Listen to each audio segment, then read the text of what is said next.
Hello लोगोफोर बड' जब info YouTube चेनेलाव बरायबावबाय आसा खालामो नोंथांमोना गासैबो मोजां दङ।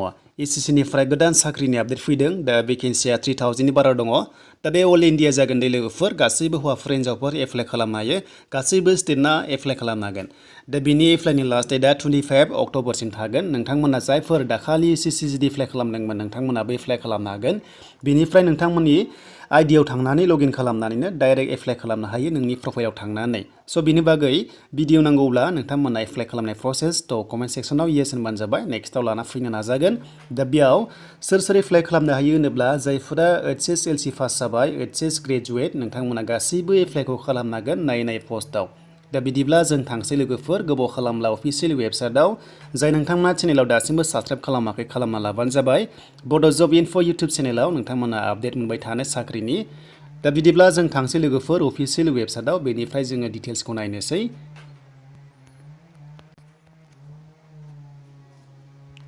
दायो लोगोफोर आं फैबाय अफिसियेल वेबसाइटआव नोंथांमोना फैबानो जाबाय अफिसियेल वेबसाइटआव। बिनिफ्राय जायफ्रा दाखालि एसएससि एप्लाइ खालामदोंमोन ना नोंथांमोना बेयाव आइडि नाम्बारखौ होनानै पासवर्ड होनानै लगइन खालामनानै नोंनि प्रफाइलनिफ्रायनो थांनानै डाइरेक्ट एप्लाइ खालामनो हागोन लोगोसे नटिफिकेसनबो नायनो हायो। दा बिदिब्ला जोङो नैबाव डाइरेक्टबो नायनो हायो लोगोफोर गाहायाव लेटेस्ट निउसाव नोंथांमोना नुनो मोन्दों बेयाव नोंथांमोनाबो डाइरेक्ट नायनो हायो। दा बिदिब्ला जों बेयाव नायनोसै गोबाव खालामलिया जोङो प्रफाइलाव थांला। दा नोंथांमोना एप्लाइ खालामबा प्रफाइलाव थांनानै एप्लाइ खालामनो हायो आरो।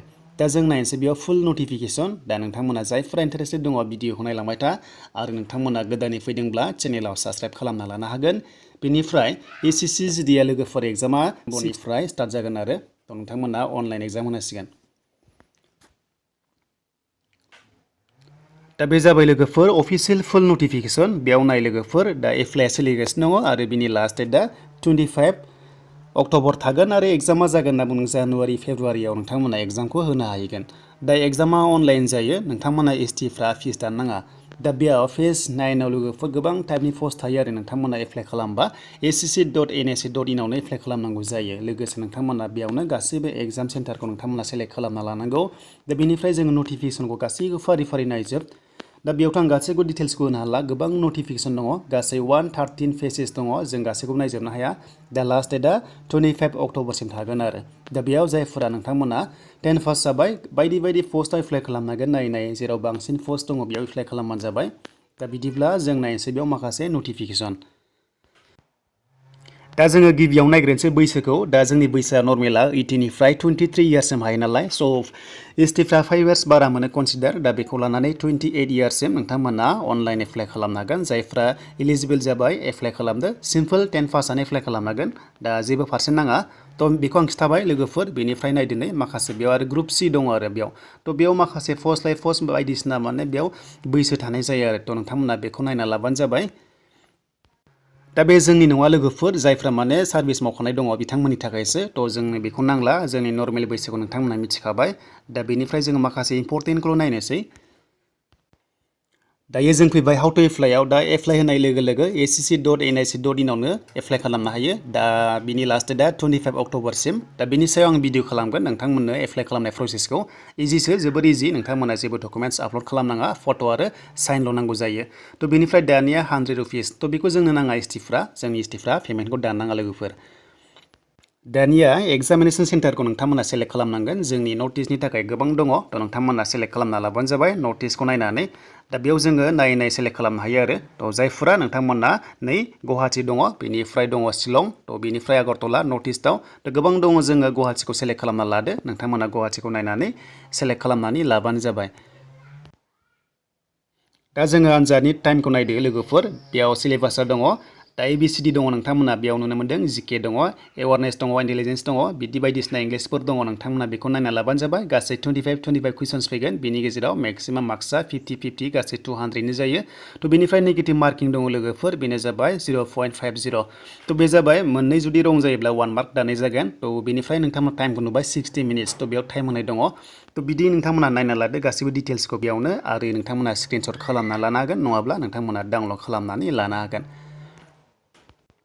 तो बिनिफ्राय 13.4 बुंदों स्किल टेस्ट लानाय जागोन जायफ्रा डाटा एन्ट्रि एबा नोंथांमोना कम्पिउटार बायदिसिना पस्टफोराव एप्लाइ खालामबा तो नोंथांमोनखौ टाइपिं टेस्ट एबा डाटा एन्ट्रियाव नोंथांमोनखौ लानाय जागोन होनना बुंदों आरो तो नोंथांमोना पस्टखौ नायना एप्लाइ खालामनो हागोन दा नै बेयाव माखासे क्वालिफिकेसननि सायाव बिदि सिलेबास दङ आरो नोंथांमोना बेखौ नायना लादो जेनेरेल इन्टेलिजेन्स दङ बेनिफ्राय एवारनेस दङ जेनेरेल तो नोंथांमोना बेखौ नायै तो PDF फाइलखौ डाउनलड खालामना लाबानो जाबाय दा 10 पासाव एप्लाइ खालामबा एसे इजिसिन फैयो बेनिफ्राय 12 पासाव खालामबा एसे हार्ड फैगोन बेनिफ्राय ग्रेजुवेट लेभेलाव खालामबा आरो बांसिन गोरा फैनाय जायो एक्सट्रा सिलेबास होनाय दङ बेखौ नोंथांमोना नायना लाबानो जाबाय